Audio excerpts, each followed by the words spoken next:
Gujarat common admission services GKS પર admission form ભરવા માટે રજિસ્ટ્રેશન કરવા માટેની પ્રક્રિયા. સૌપ્રથમ gks.gujgov.edu.in વેબસાઇટ પર જવું. આપને આ પ્રકારનું વેબ પેજ દેખાશે. હવે આ પેજમાં અહીંયા એડમિશન ફોર ન્યૂ સ્ટુડન્ટ્સનું બટન આપેલ છે, તેના પર ક્લિક કરો.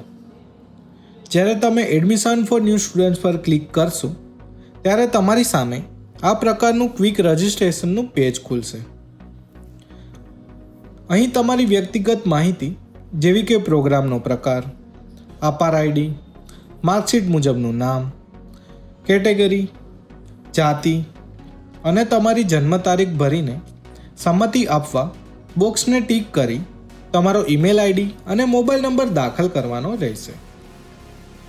અહીંયા ખાસ નોંધ લેવી કે અરજદાર એક ઈમેલ આઈડી અને મોબાઈલ નંબર પરથી માત્ર એક જ વખત નોંધણી કરાવી શકશે.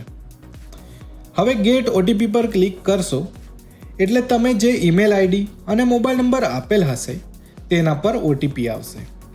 ઈમેલ આઈડી અને મોબાઈલ નંબર પર અલગ અલગ ઓટીપી પ્રાપ્ત થશે.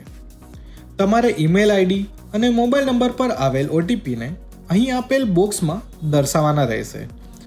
સબમિટ બટન પર ક્લિક કર્યા બાદ તમને તમારા રજિસ્ટર કરેલ ઈમેલ આઈડી અને મોબાઈલ નંબર પર જીકેએસ તરફથી તમારો યુઝરનેમ અને પાસવર્ડ મોકલવામાં આવશે, જેના દ્વારા તમે લોગિન કરી શકશો. લોગિન કરતી વખતે ખાસ નોંધ લેવી કે પ્રોગ્રામનો પ્રકાર સાચો સિલેક્ટ કરેલ હશે તો જ લોગિન કરી શકાશે.